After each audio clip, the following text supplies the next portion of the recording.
프로야구가 개막했습니다. 3년 연속 전구장 매진이라는 기록을 세웠습니다.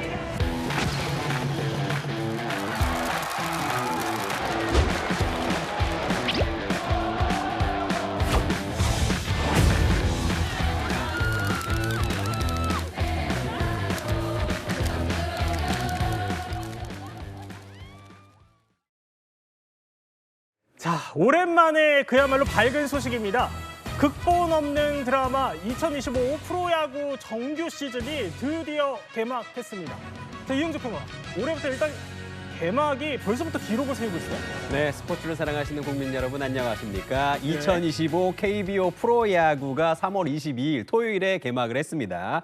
역대 가장 이른 시점에 개막을 한 것이라고 하는데요. 그리고 또 이번에 주말에 토요일, 일요일, 22일, 23일에 걸쳐서 열린 경기 모두 매진을 하면서 네, 역대 최초로 개막 시리즈 2경기 연속 전경기 매진 총 21만 9,900명이라는 놀라운 기록까지 세우게 되었습니다. 그러니까 최동호 평론가님, 그러니까 개막 경기부터 이용재 평론가 설명대로 뭐 기록을 거의 갈아치울 정도로 이제는 뭐 국민 스포츠가 다 됐다 이렇게 해도 과언이 아니에요, 한국 프로야구. 예. 근데 처음에 이 한국 프로야구의 시작은 어땠습니까? 우리가 이 기록으로 확인할 수 있는 한국 프로야구의 출발점은 1981년입니다. 당시 그 전두환 정권에서 이 1981년 청와대 수석 비서관 회의를 할 때에 자, 전두환 대통령이 프로 스포츠 한번 검토해 봐라라는 지시가 있었고요. 자, 그래서 이 청와대에서 축구협회와 야구협회의 프로화를 타진했는데 야구협회는 부정적이었습니다. 축구협회는 긍정적이었는데 축구협회가 가지고 온 준비 안에는 야간 경기를 위해서는 그 당시에 우리 그 야간 경기 할 수 있는 라이트 시설이 없었거든요. 시설 정비해야 되는데 139억 원 정도의 예산이 필요하다. 그래서 주저주저 하게 됐죠. 이때 당시 야구협회에 있었던 이용일 전 전무이사와 이호건 사무국장이 새롭게 프로야구 출범 계획서를 제출했는데 이 계획서의 핵심은 야구는 돈 안 들이고 할 수 있다였습니다. 그래요? 그래서 야구 먼저 시작하기 했는데 어떻게 돈을 안 들일 수 있을까? 이들의 아이디어는 지역을 대표하는 기업을 선정해서 이들에게 야구팀을 창단하도록 하고 이들이 프로야구 리그를 운영하게 한다. 그러면은 이들의 비용을 어떻게 보존해 줄까? 정부에서 기업에 세금을 면제해줘서 이들로 하여금 프로야구를 운영하게 하자라고 해서 야구가 먼저 출범하고 그 이듬해에 프로축구가 출범을 했죠. 네.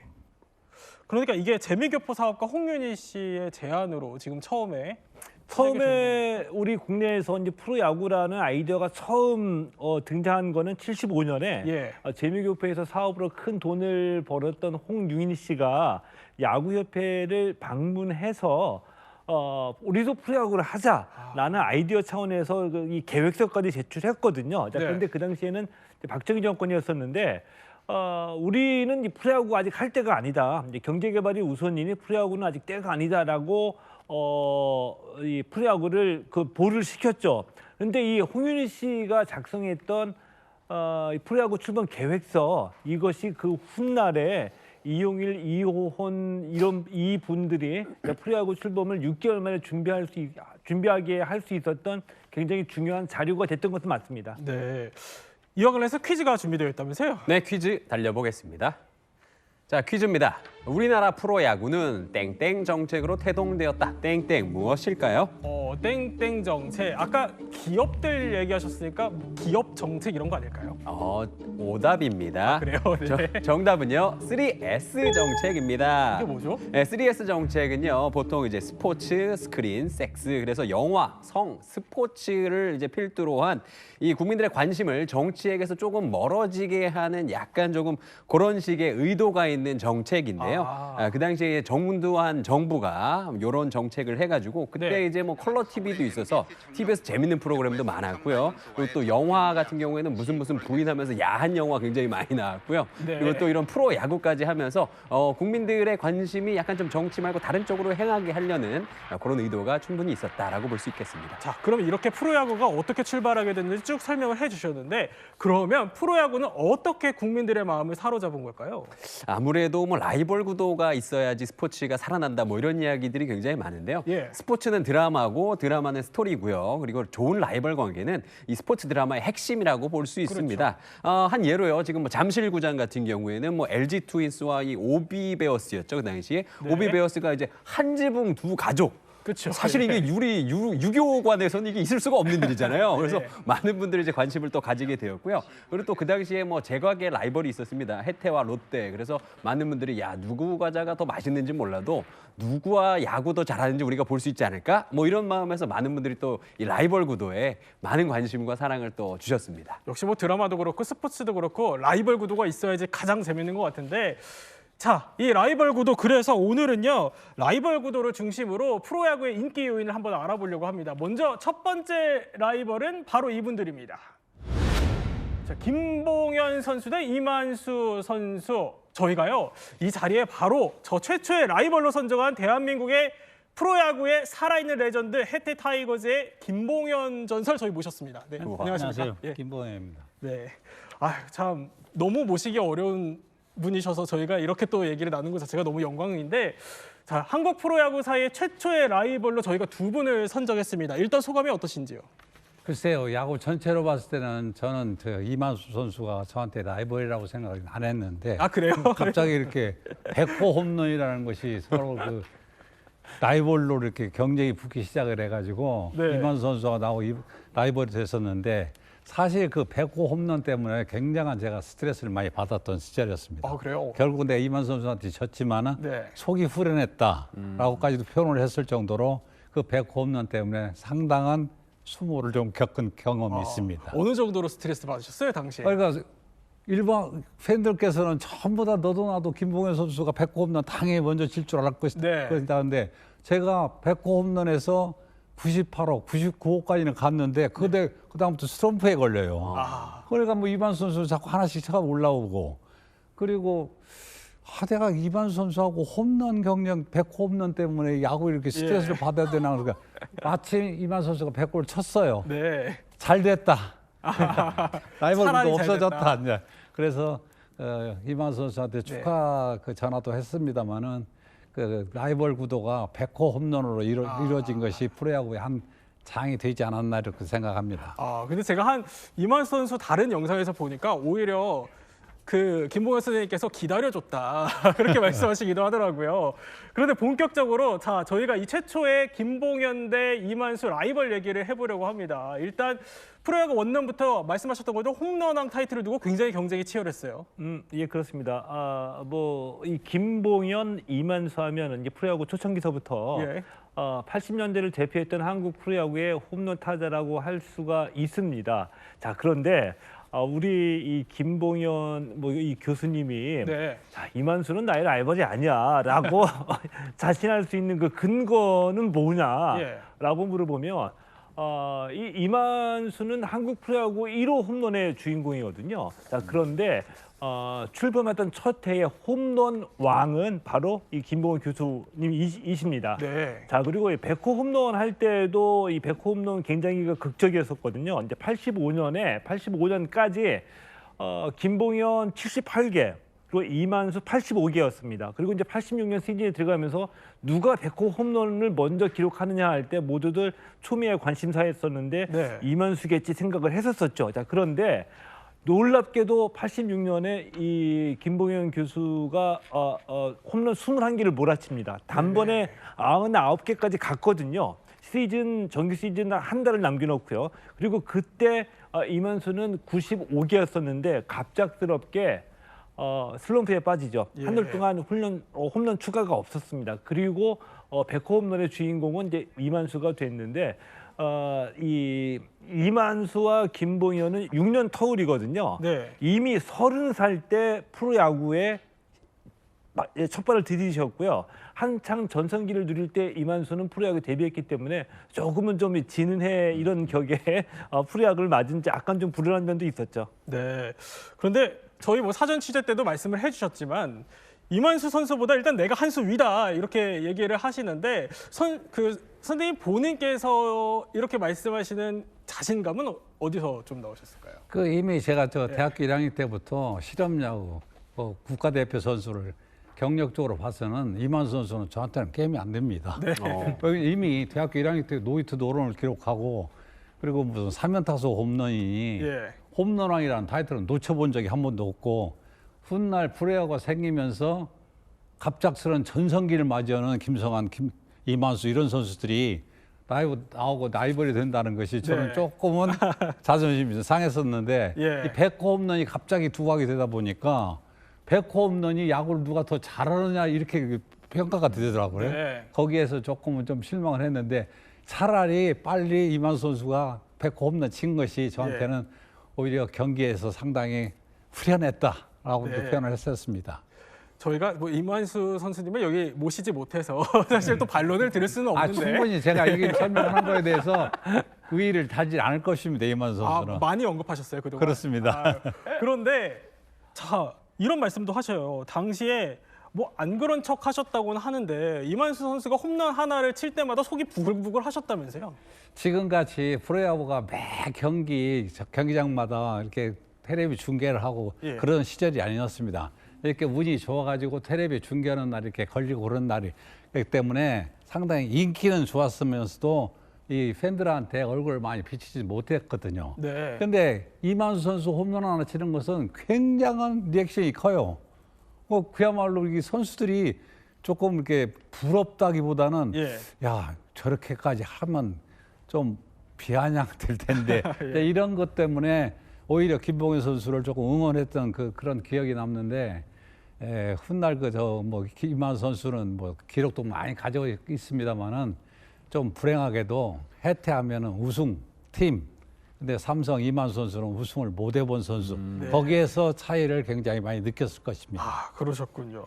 그런데 이런 일화들도 저희가 찾아보니까 있더라고요. 그러니까 포수였던 이만수 선수가 선생님이 홈런을 못 치게 일부러 좀 약을 올린 경우도 있었다 이런 얘기가 있어요. 아마 우리 최 선생님이 옆에 잘 아실 거예요. 예. 제가 타석에만 들었으면 일단 마스크 벗고 이렇습니다.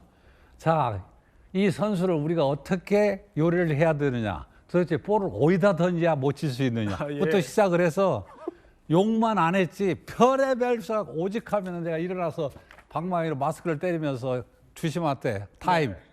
이거 제재 좀 해주세요. 까지도 얘기할 정도로 했으니까 예. 가히 뭐 상상을 여러분들한테 맡기겠습니다. 근데 현역 시절에 네. 이만수는 가장 시끄러운 선수였었어요. 그래요? 포수였는데 앉아 있을 때만 제외하고는 가만히 있지를 못해요. 항상 일어서서 뭐 화이팅, 뭐 이기자 이렇게 소리를 항상 치고 또 항상 바쁘게 1루까지 백업을 나가고 굉장히 시끄럽고 부지런한 선수였었죠. 예. 자, 그래서 저희가 쭉 이렇게 라이벌 구도로 얘기를 해봤지만 말씀하셨던 걸 들어보면 사실 아쉬움은 크게 남진 않으신 것 같은데 100호 홈런의 주인공이 결국 이만수 선수에게 돌아갔습니다. 네, 그렇습니다. 사실은 이 야구 어떤 우승에 대한 목표가 선수들에 대한 꿈인데 예. 어떤 100호 홈런이 이렇게 목표가 돼버리다 보니까 야 이거 좀 해야 되겠다. 그래서 저도 이제 어떻게 움츠림이 왔어요. 이때부터 슬럼프가 오는데 뭐라고 표현할 수가 있어야죠. 네. 그래서 야 이거 100호 홈런 때문에 내 야구가 조금 쪼그라드는 거 아닌가라는 조금 위축을 좀 가졌었는데 차라리 이만 선수가 100호를 빨리 치는 바람에 예. 이제 우리가 좀 훗날 우승을 조금 여러 번 하면서 그것을 좀 더 잊어버릴 수가 있었는데 야구는 역시 홈런 갖고 경쟁을 하는 것은 아니구나. 목표는 우승에 있지 홈런 가지고는 하는 것이 아니구나라는 것을 네. 분명히 보여준 시절이었다고 봅니다. 물론 뭐 김봉현 선생님께서는 이만수 선생님을 라이벌로 인정하진 않으시지만 저희가 라이벌로 꼽은 이유는 어쨌든 간에 프로야구의 1세대를 구축해온 가장 큰 라이벌이기 때문에 저희가 이렇게 선정을 한 건데 그럼 선생님께 이만수 선수는 어떤 존재였습니까? 훌륭한 선수입니다. 정말로 그 삼관왕도 했고요. 그 개인에 대한 기록으로 보면은 저는 훨씬 더 저를 더 능가합니다. 예. 물론 그 전성기 때 프로야구가 시작됐기 때문에 그럴 수도 있지만 그 경력으로 봐서는 저한테 훨씬 모르는데 이 선수가 좀 불행한 게 삼성이라는 선수들이 우승이라는 게 별로 해보지를 못했어요. 우리한테 그 한국 시리즈 올라와서 3연패 전부 3연달아서 3년 연속 패했죠. 그리고 뭐 어떻게 전욱이 우승해가지고 예. 그 통합 우승이라는 것을 한번 해봤지만 명실공히 그것은 좀 인정을 못 받는 그 우승이었지. 진정한 타이틀을 한국 시리즈를 통해서 우승을 못했던 것이 네. 삼성으로서는 상당히 아쉽지 않았는가 생각이 됩니다. 저희가 또 이렇게 김봉현 선생님 모시고 이제 다음 또 라이벌들 얘기를 계속 또 해보려고 합니다. 다음 라이벌 한번 볼까요?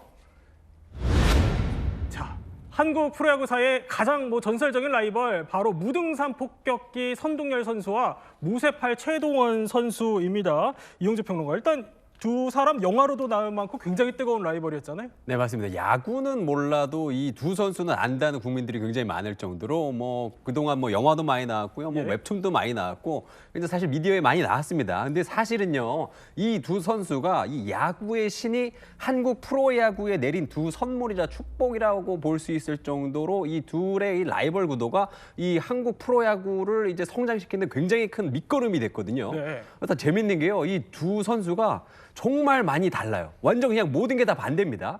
일단은 둘 다 출신지가 전라도와 경상도고요. 예. 대학 같은 경우에도 고려대 연세대, 그리고 소속팀도 호남연구의 해태와 부산연구의 롯데, 네. 심지어 종교도 다릅니다. 카톨릭과 기독교고요. 심지어 결정구, 잘 던지는 구종도 슬라이더와 커브로 완전 모든 것들이 다 이 정반대였던 선수이기 때문에 그 당시에 많은 분들이 또 이 선수를 사랑하지만 또 라이벌 되는 선수를 또 미워하기도 하고 이런 또 애증이 또 굉장히 많았는데 이 두 분이 또 레전드인 게 얼마 전에 또 프로야구 40주년 레전드 올스타를 했는데 이 두 분이 또 1, 2위를 또 다투셨습니다. 그만큼 또 많은 또 사랑을 받으셨고 이 둘의 대결 어떻게 됐냐 보면은 결국 1승 1무 1패로 승부를 제대로 내지는 못했습니다. 이것마저도 굉장히 놀라운 기록이고 또 많은 또 사랑을 받을 수 있는 그런 계기가 아닌가 생각합니다. 아이고, 1승 1무 1패 이 기록도 사실 드라마틱하기는 한데 그런데 역시 최고의 명승부 하면은 사실 바로 무승부를 기록했던 세 번째 마지막 대결 아닙니까? 예, 그렇죠. 87년 5월 16일에 최동원과 선동열이 맞붙은 마지막 세 번째 경기가 열렸습니다. 예. 영화를 뛰어넘어요. 연장까지 갔거든요. 연장 15회까지 갔는데 2대2 무승부가 됐습니다. 네. 이 경기 시간은 무려 4시간 56분이었었거든요. 근데 이 두 선수가 서로 이제 자존심이 있다 보니 연장 15회까지 갔는데 내가 끝까지 던지겠다. 내가 승부를 결정짓겠다. 예. 끝까지 다 던졌습니다. 이때 이 경기에서 이 선동열이 던진 투구수가 239개였고요. 239개는 지금도 깨지지가 않죠. 네. 한인이 한 경기 최다 투구수입니다.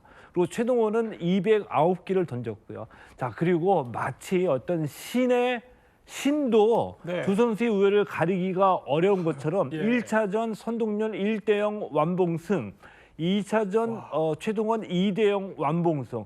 너희 둘 다 최고다. 3차전 2대2 무승부 1승 1패 1무로 마무리됐는데 저 3차전은 정말 네. 영화를 뛰어넘는 굉장히 드라마틱한 그런 승부였었죠. 와, 그런데 어마어마한 승부인데 이 라이벌이었던 두 사람이 사석에서는 굉장히 가까운 사이였다면서요? 근데 선동열보다는 이제 최동원이 선배거든요. 예. 이게 또 동원이 형인데 선동열, 최동원뿐만이 아니라 이만수, 김봉현도 그렇고요. 대부분의 라이벌 선수들이 개인적으로 굉장히 친분이 두터운 경우가 사실 굉장히 더 많습니다.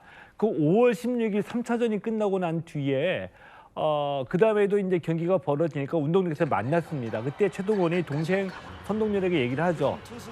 오늘 경기 끝나면 저녁 같이 먹자. 그래서 단골 식당에서 이제 소주를 곁들인 반주로 저녁을 했고요. 예. 그때 나중에 선동열이 밝힌 바로 특히 나에게 동원이 형이 강조한 게 투수는 피로가 쌓이면 어느 순간 한 방에 그냥 간다 때문에 체력 관리를 잘해라. 이게 기억이 남는다는 얘기를 했고요. 그러면서 이제 선동열이 또 그 후에 고백인데 최동원이 있어서 오늘날의 선동열이 있었다. 네. 이 최동원을 뛰어넘기 위해서 내가 노력했던 것이 오늘날의 선동열을 만들었다라는 이런 고백도 있었습니다. 자, 김병훈 선생님. 네. 이 부분이 제일 궁금해요. 일단 두 사람과 경기를 한번 해본 적이 있으신지 이것도 궁금하고 김봉현 선생님이 볼 때 두 선수 중에 누가 더 낫습니까? 글쎄요. 저 최동원 선수는 대학 때 같이 야구를 했고요. 선동열 선수는 프로에서 같이 했기 때문에 예. 그 프로야구에서 갈라진 건 최동원 선수하고 저 갈라졌거든요. 네. 그러니까 최동원 선수의 그 특징이라 그러면 우선 연투가 가능합니다.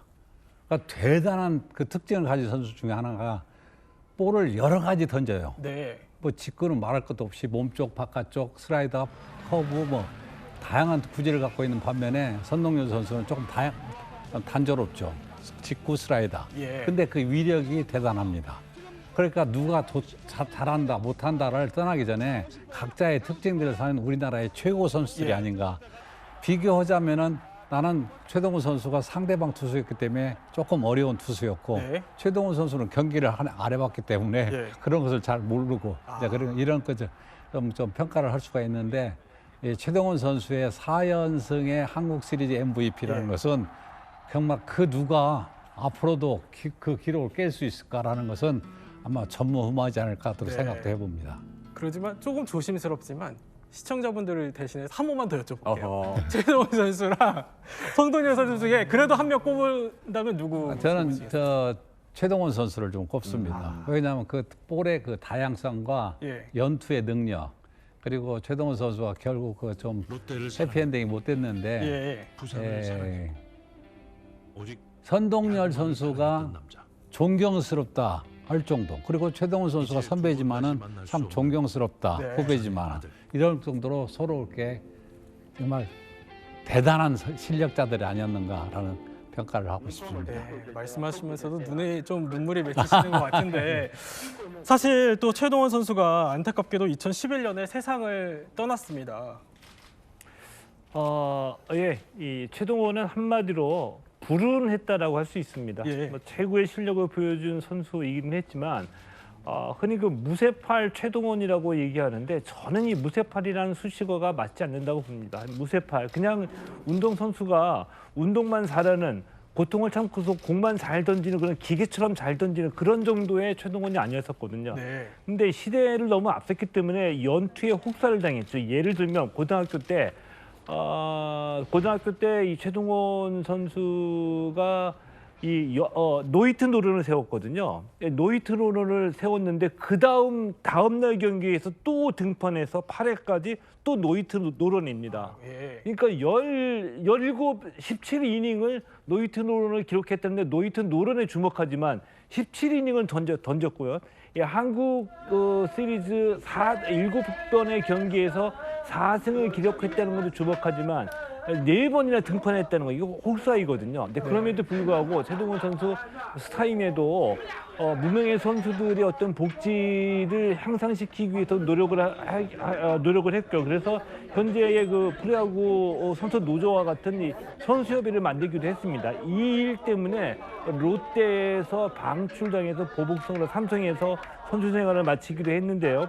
그러면 그때 롯데가 한 얘기가 최동원은 절대 살아서 롯데에 돌아오지 못한다라고 얘기를 했거든요. 네. 실제로 롯데로 돌아가지 못했죠. 예. 이 마지막에 이강환 감독이 기회를 줘서 한화에서 투수 코치 이군 감독을 할 때 그때 이제 길러낸 투수가 류현진 선수이고요. 성격도 굉장히 깨끗하고 깔끔했습니다. 그 2011년에 암으로 돌아가시기 전에 예. 저도 몇 번 통화를 했었는데 마지막에 느끼기를 예. 최동원은 기자들한테 그렇게 인기 있는 스타일은 아니었었거든요. 뭐 술 사고 밥 사고 나를 기사에 써달라고 먼저 접근하는 스타일은 아니었고 깨끗하고 깔끔한 스타일이었었는데 먼저 전화를 해서 보자고 하더라고요. 어느 날 갑자기. 자 그거 보면서 마지막에 최동원도 이제 조금 좀 변했구나 예. 이런 느낌을 받기도 했는데 불운한 한국 프로야구의 영웅 최동원인 최동원이 너무 일찍 세상과 이별을 했다는 것도 굉장히 좀 안타깝게 느껴지는 대목이죠. 예. 그런데요, 프로야구를 또 사랑한 거는 국민들만이 아니었습니다. 바로 역대 대통령 중에도 야구를 정말 사랑한 대통령들이 많아요. 네, 맞습니다. 우리나라 초대 대통령 이승만 전 대통령부터 시작을 해야 될 것 같은데요. 예. 이승만 전 대통령이 미국으로 유학을 가셨는데 미국을 유학을 간 해가 1903년입니다. 근데 이 1903년이 굉장히 공교롭게도 메이저리그가 미국에서 설립된 해예요. 아, 그래요? 네, 그러다 보니까 당연히 거기에서 유학 생활하면서 라디오로 메이저리그 계속 들을 수밖에 없을 것 같고요. 예. 그러다 보니까 또 프로야구를 많이 좋아하셔서 이런 일화가 있었습니다. 예전에 우리나라 국가대표팀이 이제 일본이랑 같이 야구를 하기 위해서 출국을 해야 되는데 전날에 그 선수들이 있는 그 여관이라고 하죠. 여관에 오셔서 우리가 실력으로는 일본에 좀 질 수 있어도 스피릿, 정신으로는 질 수 없다. 뭐 이런 이야기를 하셨다라는 것도 있고 그리고 또 전두환 대통령 같은 경우에는 뭐 프로야구를 만드셨으니까요. 뭐 충분히 사랑하셨고요. 그리고 또 김영삼 대통령도 많이 또 94년, 95년 연속으로 한국 시리즈 시구를 할 정도로 프로야구를 많이 좋아하셨다고 하고요. 또 노무현 대통령 같은 경우에도 대전 야구장에서 프로야구 올스타전 시구를 또 하시면서 프로야구에 대한 사랑 또 많이 보여주셨습니다. 네. 뭐 대통령들의 야구 사랑 저렇게 노무현 전 대통령까지 쭉 설명을 해주셨는데 관련해서 퀴즈가 준비되어 있다면서요? 네, 퀴즈에 가보겠습니다. 자, 10개 프로야구 구단이 공통적으로 사용하는 응원가는 땡땡땡다. 땡땡땡이다. 네, 요새 유행 뭐 트로트 아니겠습니까? 트로트다? 아닙니다. 정답 아파트다. 아파트요? 네, 별빛이 흐르는 아, 그 그래요? 노래. 한번 들어볼까요? 네. 누구세요?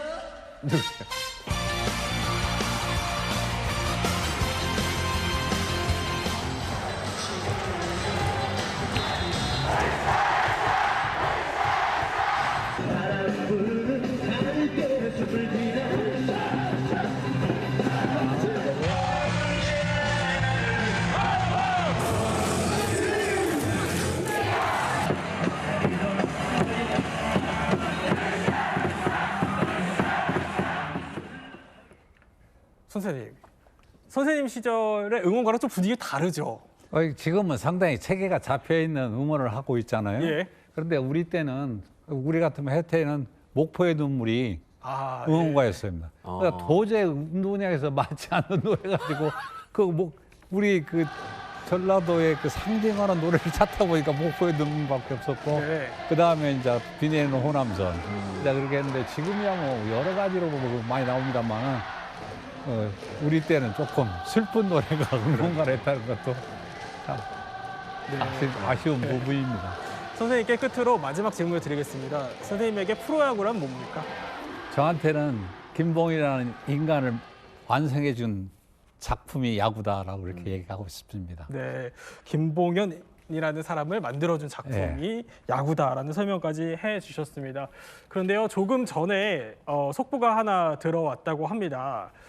그제 야구 경기를 보러 갔다가요, 낙하물 사고를 당한 관객이 숨졌다는 소식이 전해졌습니다. 이에 따라서 KBO가 희생자를 애도하고 1일, 그러니까 내일이죠, 전 경기를 취소하기로 했다는 결정이 속보로 들어왔습니다. 관련된 내용까지 전해드리면서 삼가 고인의 명복을 빌겠습니다. 말씀해 주셔서 저희 지식 배터리 80에서 100%로 완충됐습니다. 저희는 60초 후에 뵙겠습니다.